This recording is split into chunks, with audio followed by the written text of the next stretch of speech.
अब आप लोगों के जो तेवर हैं वो बता रहे हैं कि आम आदमी पार्टी की मुश्किलें कितने बढ़ने वाली है। चंदन चौधरी जी, आपके पास आते हुए, देखिए भारतीय जनता पार्टी के जितने भी विधायक चुने गए हैं राजधानी दिल्ली में, उन लोगों के ऊपर खासतौर से नजर इसलिए रहेगी क्योंकि एक तो बीजेपी एनडीए की 21 राज्यों में सरकार है, ये 21वां अब राजधानी दिल्ली ऐड हो गया है और दिल्ली को लेकर लगातार बीजेपी की ओर से तमाम दावे किए जाते रहे कि जब हमारे पास आएगी तो ये हो जाएगा, ये बदल देंगे, ऐसा कर देंगे, चमकने लगेगी। दूसरे देशों से तुलना होती थी कि उस राजधानी जैसा बना देंगे।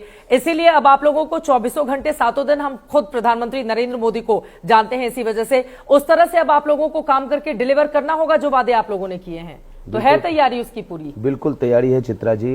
जिस प्रकार से हमने पार्षद रहते हुए जनता की सेवा की है, अपने पार्टी के मार्फत से, चाहे वो CSR फंड के द्वारा क्षेत्र में 37 करोड़ का फंड लगा करके सारी बुनियादी सुविधाएं देने का प्रयास किया। सिर्फ एक जो मलाल था कि मैं जनता को पानी नहीं दे पा रहा हूं, जो कि विधायक के अंदर होता है, दिल्ली गवर्नमेंट के अंदर होता है, इन सब चीज़ों को अब ईश्वर की कृपा से और जनता के आशीर्वाद से जो ये पद मिला है उसको पूरा करने का प्रयास करूँगा।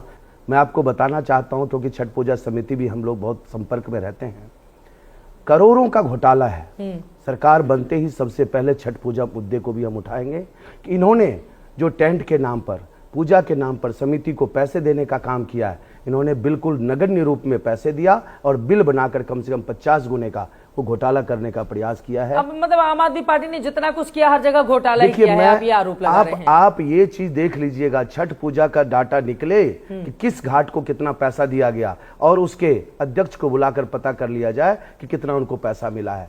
सबसे ज्यादा यदि घोटाला हुआ है कैश का और फंड का तो छठ पूजा समिति के द्वारा।